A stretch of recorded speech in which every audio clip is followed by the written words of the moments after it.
Baie welkom by ons uitsending op Facebook en YouTube. Vandag is Pinkstersondag of Pinksterfees. Ons is bly dat u aansluit by ons daarvoor. Onthou dat die Pinksterdienste ook die afgelope week opgeneem is en eintlik begin het by verlede Sondag met die oggenddiens met 'n kort reeks van 4 wat ek aangebied het en Dominee Werner wat die res van die reeks aangebied het. Ons glo, bid en vertrou dat dit met jou goed gaan, daar waar jy ook al, in die land of in die wêreld is. En dankie vir die boodskappe wat ons baie keer van so ver af kry. Verlede week 'n baie mooi boodskap gekry uit Texas, daar in Amerika. Dit was sommer baie aangenaam en 'n lekker verrassing. Kom ons word saam stil voor die Here. Ons begin ons diens met 'n wotum. Met my hele hart wil ek die Here loof in die samekoms van die opregtes in die gemeente. Die werke van die Here is groot. Almal wat daarin vreugde vind, dink daaroor na. Sy dade is vol majesteit en luister. Sy trou staan vir altyd vas. Hy sorg dat sy magtige dade nie vergeet word nie. Genadig en barmhartig is die Here. Hy voed die wat hom dien. Hy hou sy verbond altyd in stand. Amen.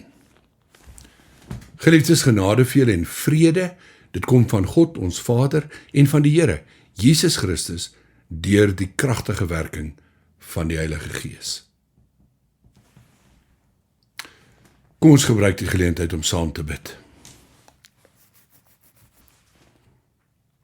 Here, dankie vir die Pinkstertyd, dankie vir die betekenis van Pinkstertyd, dankie vir die uitstorting van die Heilige Gees en dat die Gees die apostels gelei het om u woord, die goeie nuus, die evangelion, reg deur die wêreld te verkondig. En dankie dat ons vandag steeds deel kan hê daaraan.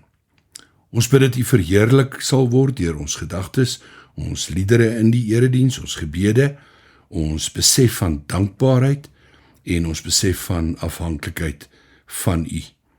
Ons bely u as ons Here en ons God.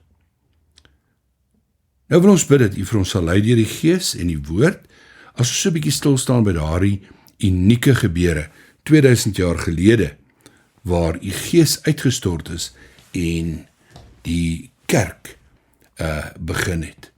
Ons bid dit in afhanklikheid van u. Hoor ons asseblief. Amen.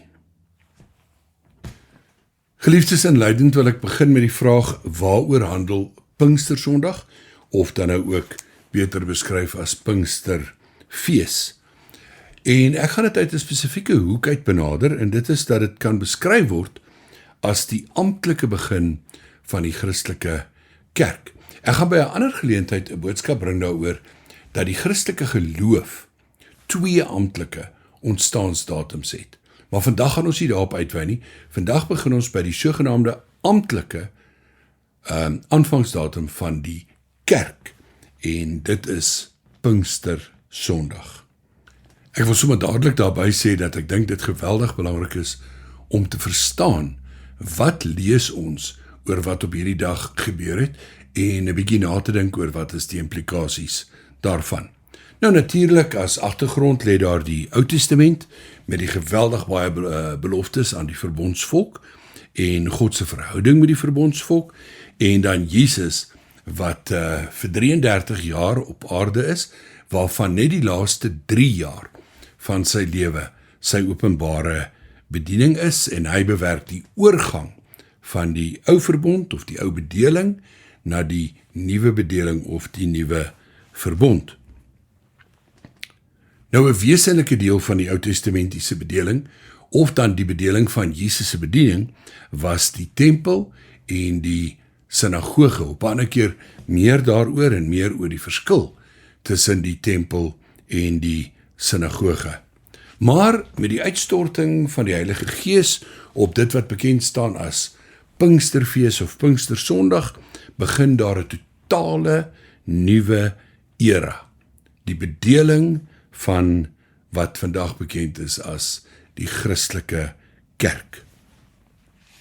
Nou vandag, en dit is nog deel van die inleiding, gaan ons so een treetjie teruggee vanaf die uitstorting van die Heilige Gees. Ons moet net eers gaan kyk na wat gebeur net voor die uitstorting van die Heilige Gees. Want dan is daar 'n baie belangrike periode van 10 dae voor die uitstorting van die Heilige Gees. Dit begin natuurlik met Jesus se hemelvaart. Almal ken die volgorde. Jesus gekruisig op 'n Vrydag, haastig begrawe, Sondagoggend opgewek, 40 dae lank verskynings, dan die hemelvaart, dan wag die disippels op die uitstorting van die Heilige Gees vir 10 dae en op die 50ste dag Pentakosta vind die uitstorting van die Heilige Gees plaas. Nou ja, tot daar ons inleiding. Vir die verstaan van die belang van die gebeurtenis op Pinksterdag en net daarvoor, is dit nodig dat ek in 'n eerste hoofpunt sal stilstaan by wat ek wil noem 'n aanknopingspunt uit ons hedendaagse situasie. Iets wat vir ons bekend is, maar iets wat geweldig belangrik is om die gebeure en die inligting wat ons hier in Handelinge vind, beter te verstaan, en ek wil die mooi woord gebruik, beter te verdiskonteer. Ons tema vir vandag, maak 100% seker van jou bron, voordat jy enige boodskap glo, dit oorvertel, of dit aanstuur, want aanstuur is deesdae 'n baie groter saak as wat oorvertel is. Ons kan deur aanstuur by baie meer mense kom, as wat ons by kan uitkom met oorvertel. Ons leef in 'n tyd van media en sosiale media wat 'n geweldige rol speel en 'n geweldige impak het op ons lewens. Nou ja, iets wat ek wil uitlig oor die media en die sosiale media is fopnuus. Dit is dodelik en dis lyk vir my die heeltyd aan die gang. Daar is al redaksies van publikasies gedagvaar, verskillende lastereise teen hulle ingestel, omdat hulle verkeerde inligting gepubliseer het. Daar is al boeke van die rakke onttrek, wat gepubliseer is teen geweldige hoë koste, omdat die bron van die inligting nie betroubaar was nie. Op sosiale media het geweldig baie mense al 'n verleentheid beleef en met 'n rooi gesig gestaan. Want hulle het iets gehoor of gelees, dit begin aanstuur en deel, sonder om seker te maak, 100% seker te maak, van die betroubaarheid van die oorspronklike bron. Nou ja, dit eers daar gelaat, dis 'n eerste punt, dis 'n hoofpunt, hou dit in die agterkop, dit word later tydens die boodskap baie belangrik. In ons tweede hoofpunt staan ons vir 'n oomblik stil by Jesus se opdrag aan sy disippels om nou uit te gaan, met ander woorde om apostels te word, gestuurdes, en om die evangelie, die goeie nuus, die wêreld te gaan indra. Handelinge 1 vers 8. Maar julle sal krag ontvang wanneer die Heilige Gees oor julle kom, en julle sal my getuies wees in Jerusalem, sowel as in die hele Judea en in Samaria en tot in die uithoeke van die wêreld. Ons hoor natuurlik Jerusalem, dan Samaria die provinsie, Judea die provinsie, dan Samaria die volgende provinsie, en dan bedoelende van daar af op, en op die wêreldkaart links, en deur Turkye, en uiteindelik Griekeland en Italië en die uithoeke van die aarde.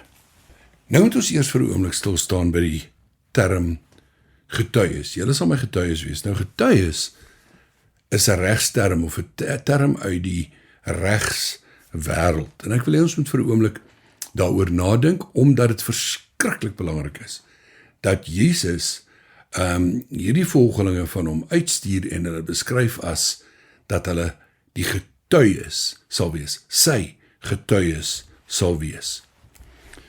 Kom ons dink vir 'n oomblik na, 'n baie eenvoudige maar reguit vraag, hoe word enige iemand se skuld of onskuld bepaal in enige hof?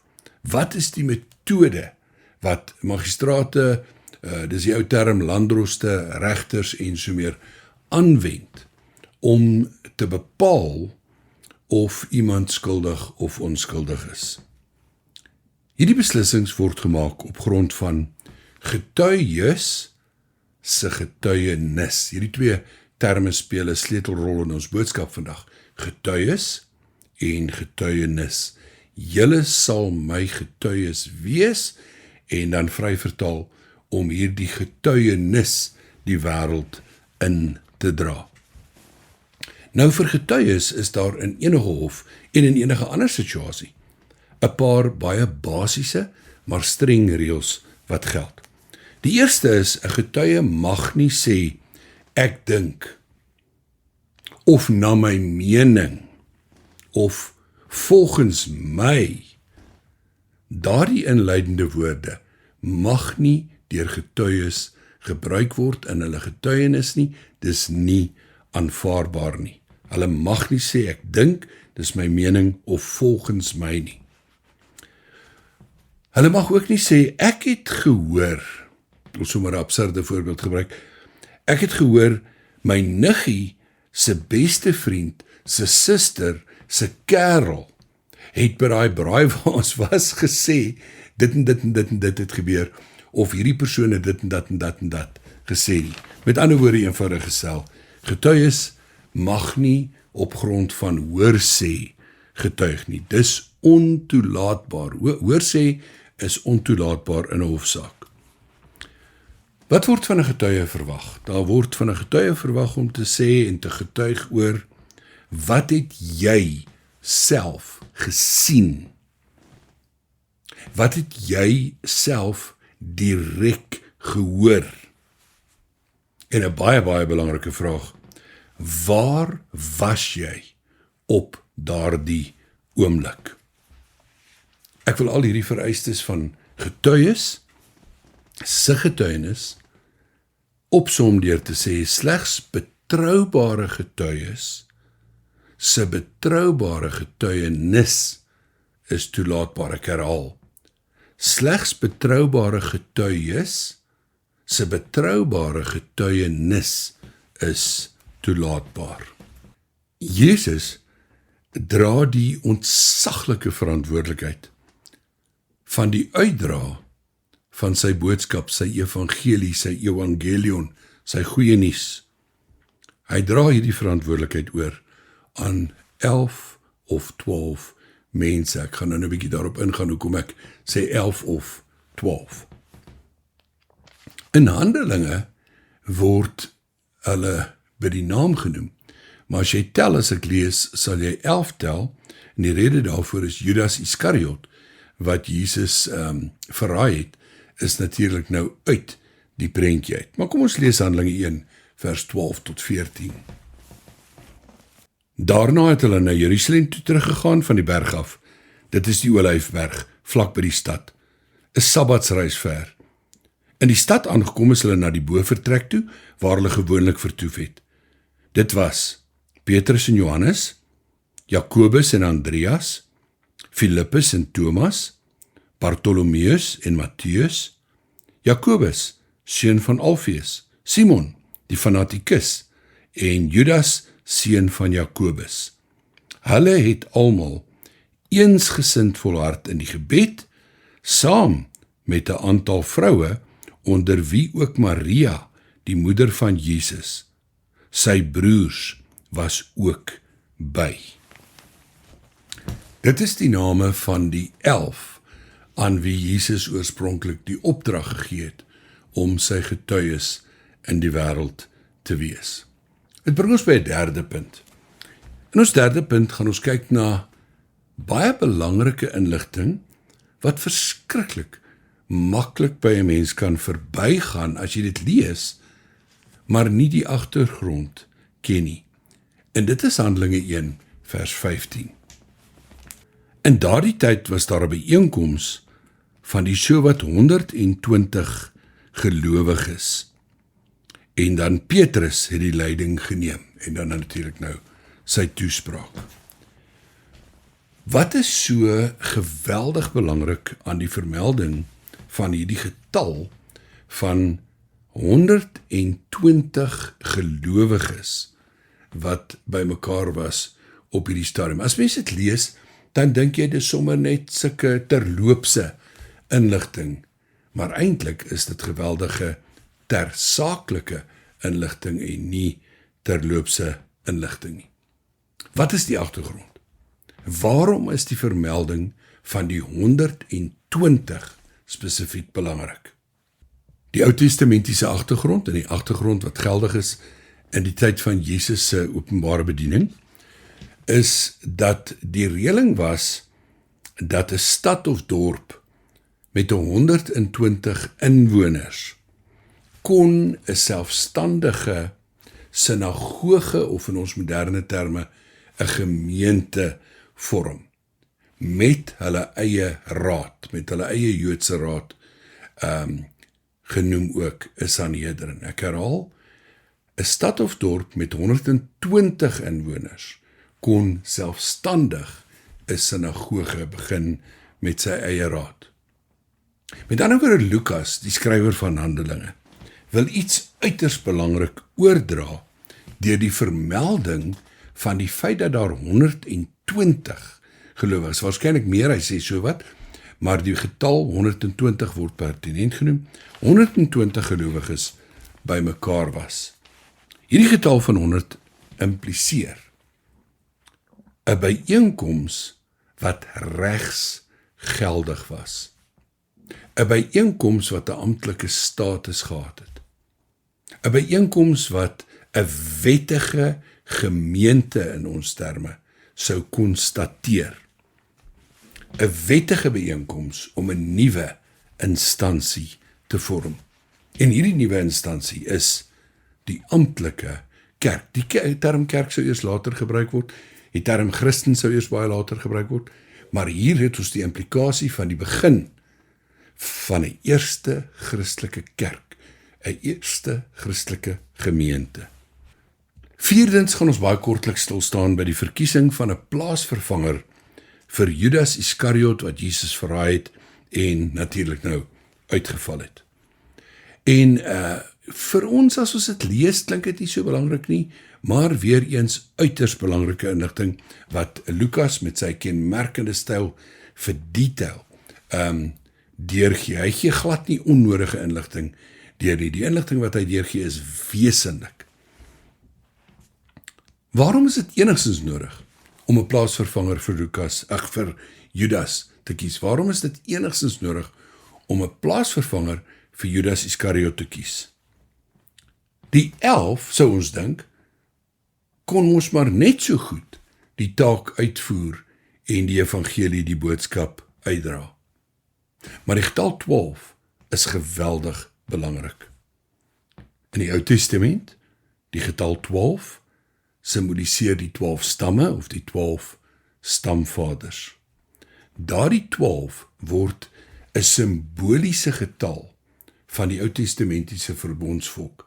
En daai simboliek loop reg deur die Ou Testament, reg deur die Nuwe Testament, tot in die laaste boek van die Nuwe Testament, die boek Openbaring. Telkens in Openbaring is die getal 12 belangrik en ook verwysende na, aan die een kant, die Ou Testamentiese verbondsvolk. So, en aan die ander kant, as 12, as simboliese getal van die Nuwe Testamentiese kerk, gekenmerk deur die 12 apostels. Hierdie eerste volgelinge van Jesus het skynbaar baie goed besef. Hulle moet 12 wees om die korrekte getal te wees wat Jesus bepaal het.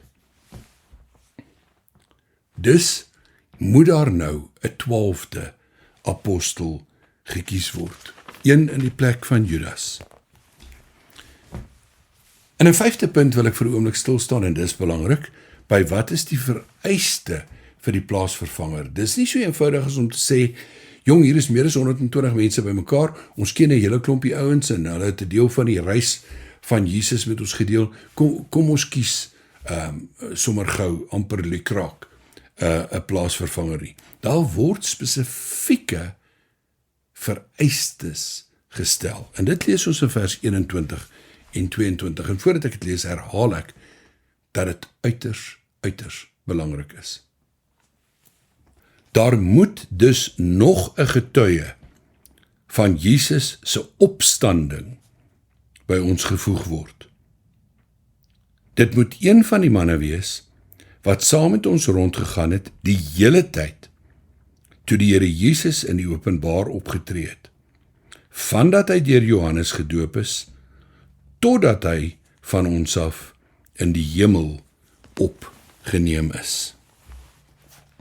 Met ander woorde, doeteenvoudig verklaar, dit moet 'n ooggetuie en 'n oorgetuie wees van Jesus se hele 3-jarige openbare bediening. Eers word daar gestel, dit moet een wees wat 'n getuie is van sy opstanding of opwekking, en dan word die tyd gespesifiseer, iemand wat saam met ons rondgegaan het, vandat hy gedoop is, en dis waar hy begin het met sy amptelike bediening, totdat hy lewend in die hemel opgeneem is. 'n Betroubare getuie, wat gesien en gehoor het, wat Jesus gedoen het, wat nie getuig op grond van hoorsê nie, 'n betroubare getuie. Met ander woorde, in ons terme verduidelik, iemand wat die bron van hierdie boodskap geken het. Ons 6de hoofpunt. Sjoe, en nou word het so 'n bietjie ingewikkeld, daar word 2 persone voorgestel wat aan die kriteria voldoen. Josef en Matthias, vers 23. Nou, weer eens, sonder die konteks sou ons gedink het, maar weet jy wat, as daar 2 is wat kwalifiseer, gebruik albei. 13 gaan die werk soveel beter doen as 12, maar nee, hulle het verstaan. God het bedoel, en Jesus het bedoel, dit moet 12 wees. En dan besluit hierdie groep wat moet kies tussen hierdie 2, dat die verantwoordelikheid te groot is vir hulle om self te dra. Te groot is vir hulle om te besluit watter een van die 2 is nou die regte een om te kies, aangesien albei aan die kriteria voldoen. En hulle besluit, God moet die een aanwys. God moet self besluit wie die 12de apostel moet wees. En dan doen hulle iets wat binne die Ou Testamentiese konteks baie bekend was, en dit was om die lot te werp. Nou in ons terme sou lotwerp ekwivalent wees as om 'n muntstuk op te skiet, of 'n looitjie te trek, of 2 name in 'n hoed te gooi en een het uit te trek. Ek herhaal, dit sou net die ekwivalent daarvan wees, om te sê, ons gaan nie self besluit nie, ons gaan hierdie metode gebruik, en ons gaan vra dat God die plaasvervanger aanwys. Baie belangrik is dat voordat hulle dit doen, dat hulle eers bid in 'n pragtige gebed, Here, wys U die een aan. Ek lees vers 23 tot 26. Hulle stel toe 2 voor, Josef, wat ook Barsabas of Justus genoem is, en Matthias. En die gelowiges het gebid, Here, U wat die harte van almal ken, wys die een aan wat U uit hierdie 2 verkies het, om as apostel te dien in die plek wat Judas leeggelaat het, toe hy gegaan het na waar hy hoort. Hulle het geloot, en die loting het vir Matthias aangewys. So is hy gekies as die 12de apostel. Ons 7de hoofpunt. Waarom is hierdie inligting vir my en jou vandag, 2000 jaar later, belangrik dat daar 'n 12de apostel gekies moes word, dat hy moes voldoen aan die vereistes van om by hulle te gewees het vir Jesus se hele openbaring, ek herhaal, van sy doop tot en met sy hemelvaart. Dit is so belangrik en van wesenlike belang, want dit gaan oor die bron van ons Christelike geloof. Ten opsigte van enige geloof, ten opsigte van enige saak eintlik, moet mens seker maak van die oorspronklike bron. Ons geloof is gebaseer nie op 'n storie nie. Nie op 'n storie wat begin met die woorde eendag lank gelede nie. Ons geloof is gebaseer op die waarheid. Ons het almal al die volgende storie gehoor en daaroor gewonder en partykeer selfs getwyfel. Daar's baie godsdienste. Hoe weet ons dat die Christelike godsdiens die ware godsdiens is? Is alle godsdienste nie maar ewe waar nie? Die Afrikaanse gesegde, lei alle paaie nie maar na Rome toe nie. Ons godsdiens en ons geloof berus op die getuienis van getuies, wat vir 3 jaar lank saam met Jesus hierdie aarde bewandel het. Hulle was daar toe hy gedoop is, en onthou by die doop, was daar die verskyning van die Heilige Gees in die vorm van 'n duif, wat neergedaal het, en die stem uit die hemel waarin God gesê het, dit is my geliefde seun, in wie ek wel behaag het. Naast die 3 jaar waarin hulle hom gehoor het, by hom geleer het, hom beleef het, was hulle daar om die leë graf te beleef. En nie net 'n leë graf nie, maar 40 onbeskryflike belangrike dae, waarin hulle vir Jesus kon sien, hom kon aanraak, en met hom gesprekke kon voer en by hom finale opdragte hoor. Lukas skryf in Handelinge oor 'n periode van 40 dae, het Jesus by verskeie geleenthede aan hulle verskyn, en met onbetwisbare bewyse aan hulle getoon, dat hy lewe. En dan beleef hulle hom nie net die 40 dae nie, maar tot en met sy hemelvaart. En dan wag hulle vir 10 dae, terwyl hulle bid, en wag vir die belofte van Jesus om waar te word, en dan word die Heilige Gees op hulle uitgestort. Ek sluit af.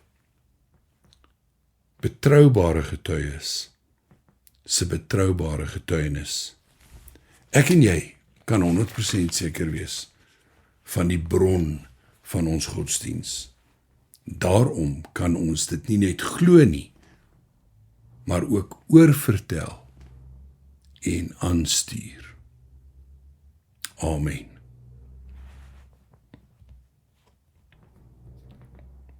Here, baie dankie vir Lukas.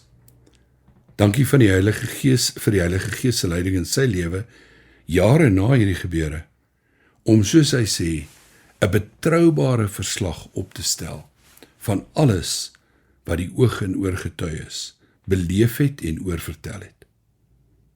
Dankie dat dit behoue gebly het en dankie dat dit deel is van ons Bybel.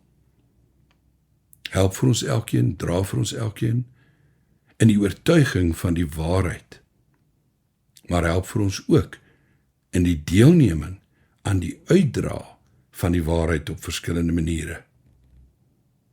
Ons wil ook bid dat U met elkeen sal wees, binne ons bepaalde omstandighede, binne ons uitdagings, maar ook binne ons geleenthede. Ons bid dit in afhanklikheid van U, in die kosbare naam van Jesus Christus, ons Verlosser. Amen.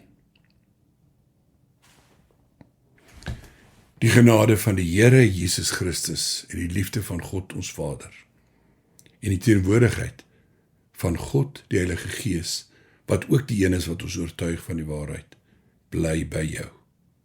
Amen.